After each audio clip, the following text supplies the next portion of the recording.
He's on HBO's Ballers once again, which returns to HBO once again this very Sunday at 10 Eastern Time. Rob Corddry, good to see you, good sir. to see you, as always. Good to see you. Who's on this season? We just saw a clip of Terrell Suggs, T-Sizzle. We got T-Sizzle, of course. And you said he's awesome. You know what? All the football players are surprisingly good actors. And I don't know if I've said this on your show before, but like, go for it. It says, my theory at least is because they risk their lives on their day jobs every day.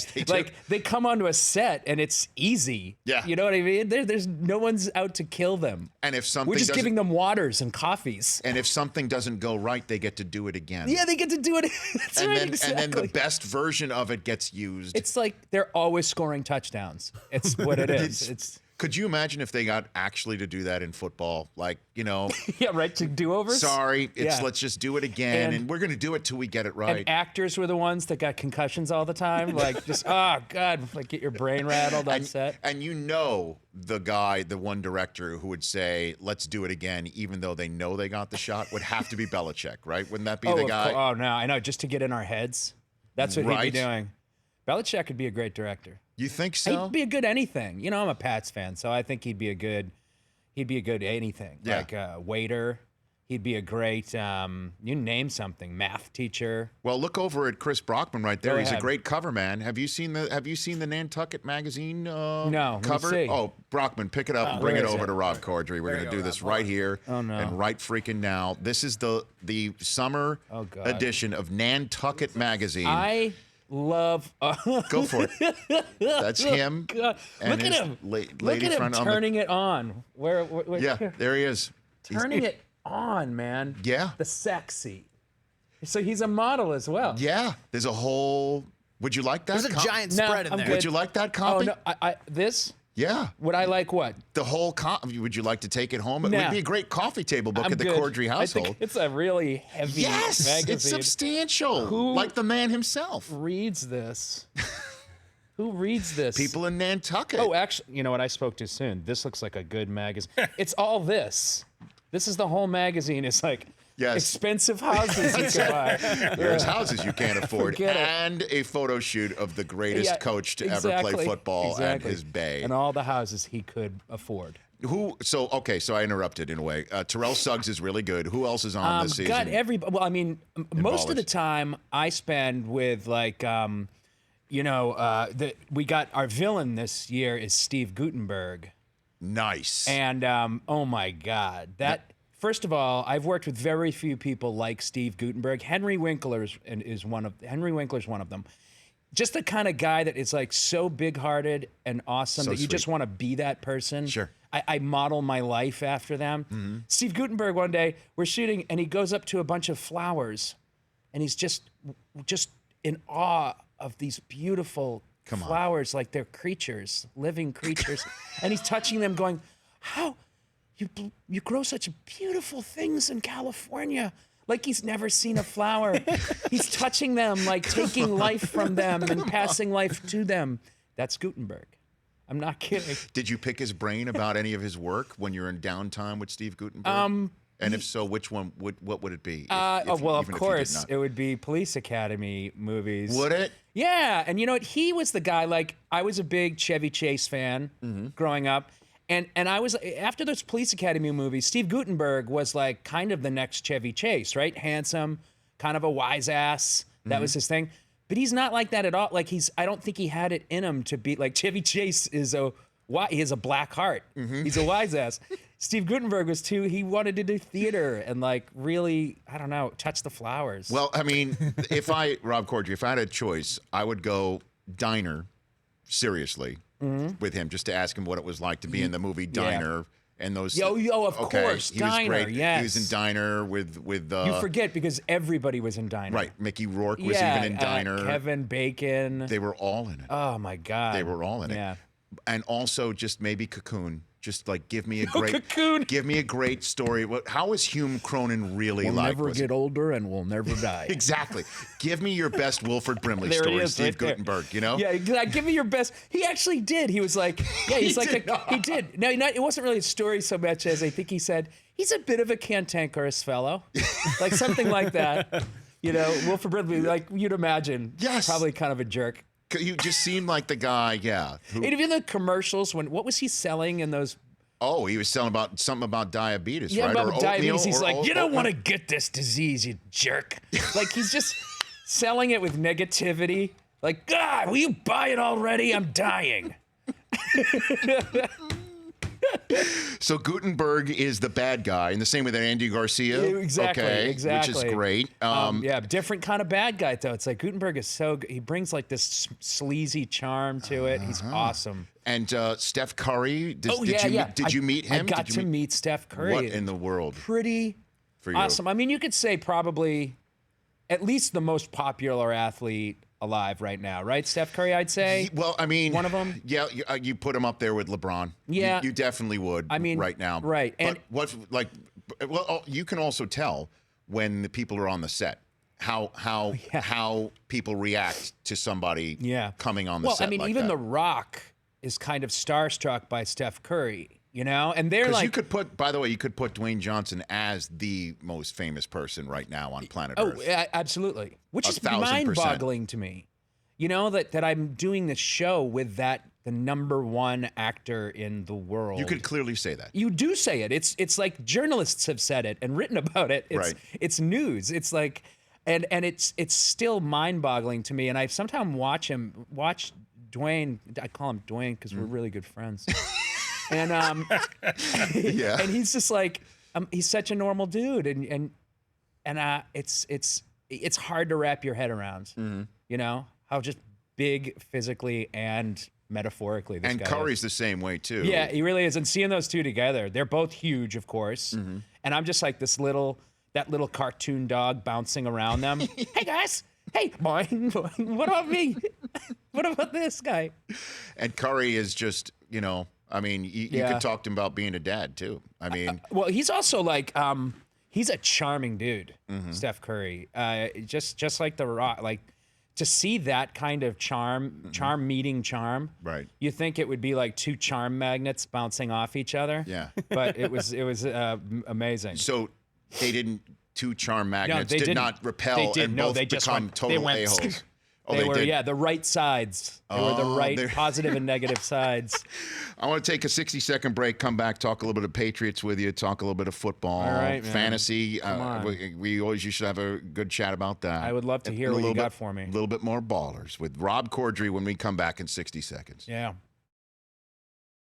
Welcome back to this edition of the Rich Eisen Show. HBO's Ballers returns on Sunday at 10 Eastern Time. Rob Corddry back here on the show. And it's too bad you have the worst lead-in for ratings purposes on HBO. Yes, I mean, I call it seriously. the Game of Thrones appetizer.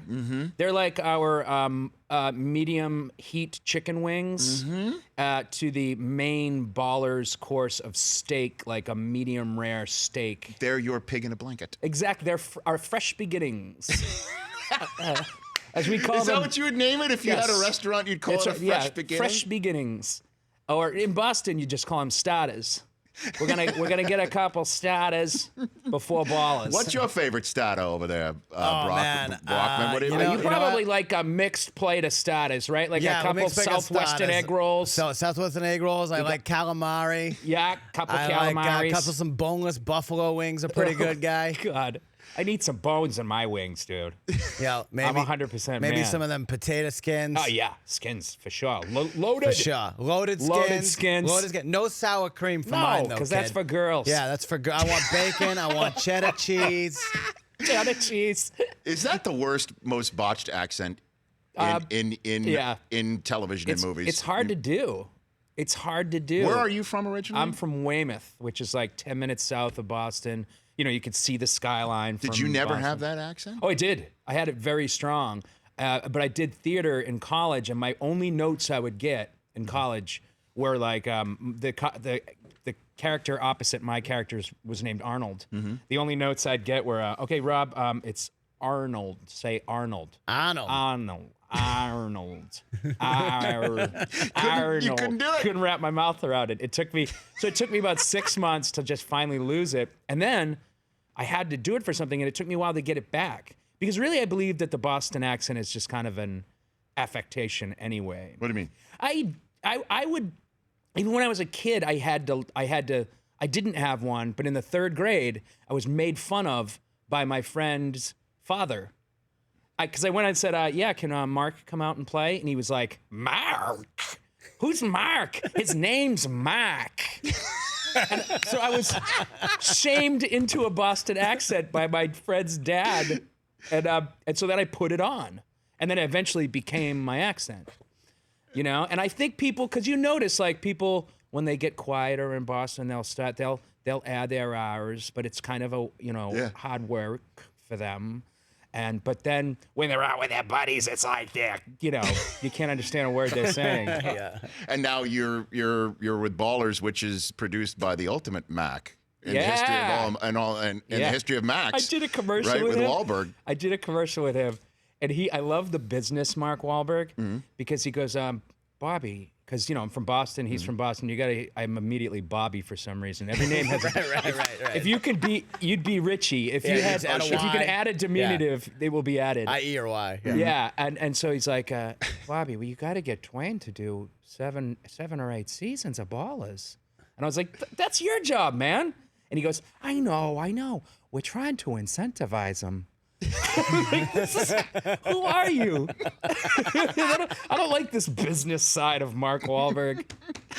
The whole "Say Hi to Your Mother for Me" that they used to do on Saturday, like Andy Samberg did that, right, on Saturday Night Live. Say hi to your mother for me. Yeah, that was the bit that he played for Mark Wahlberg. Exactly. Where he would say hi to me. your mother for me.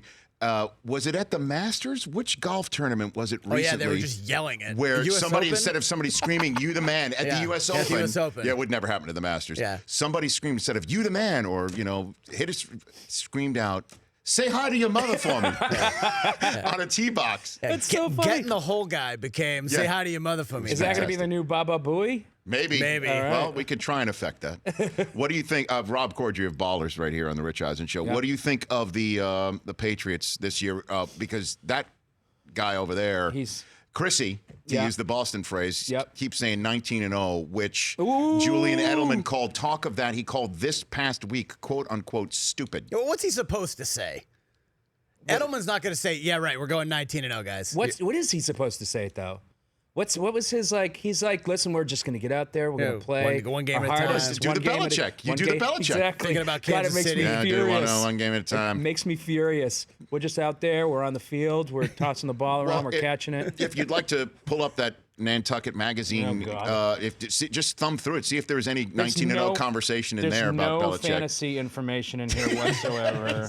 Well, unless you want to buy one of those houses. Now, that's fantasy. I guess, like, this top 10 pick is a nice colonial. And, that's one way to describe. 19. So what do you think? I mean, this is the greatest. I think 19-0. That's and what I'm so talking does about, Edelman. Rob. Yeah, buddy. So does Edelman. So does Brady. Of course they do. I mean, of course. It's going to be the next, who knows? How long can Brady play? 25 more years? 30 more years? Can't put anything past it. I know, right? I mean, it's going to be as long as that. I think they're just going to, of course they're going to.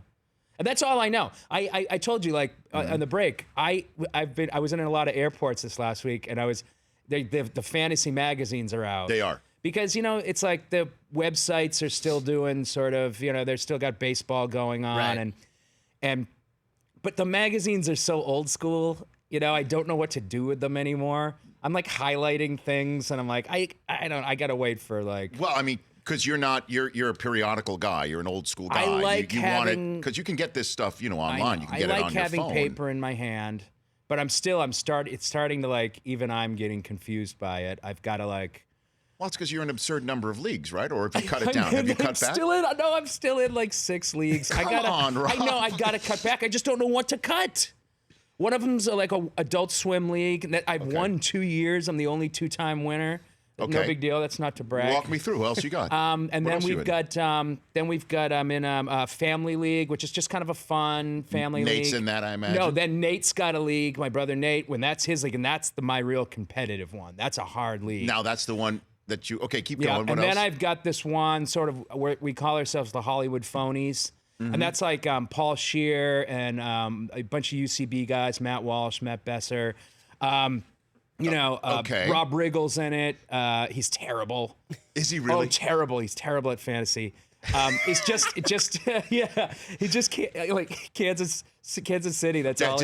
Oh, come on. Like he plays them on their bye weeks and stuff. He's awful.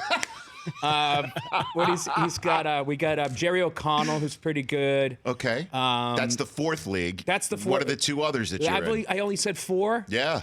Maybe I'm only in. No, there's another one. I don't even know. So which one is the one you want to win more than any other? Because My there's always brother's that league, Nate's league, and it's hard. Who's in that? Just like regular A bunch of guys, a bunch of dudes, who have nothing better to do with their bunch time. of friends, who just that's what they Right. They study, and their trash talk is mean. It's personal because we all know each other, and we're like, well, you're just a bad person. It's that kind of stuff. Yes. So that's really hardcore. Okay. And those Maybe it's 4 that I'm in. How the hell do you There's have another time one. to find? How many kids do you have? I've got 2 kids. Okay, 2 kids. Who don't, I go away for, it's going to we're going on vacation, a family vacation. I get back like August 4th, and then I'm going to be gone. To Fantasyland. To Fantasyland until September 7th. And then Sundays, they'll come down every once in a while and sit with me and talk about how much they hate football. Come on.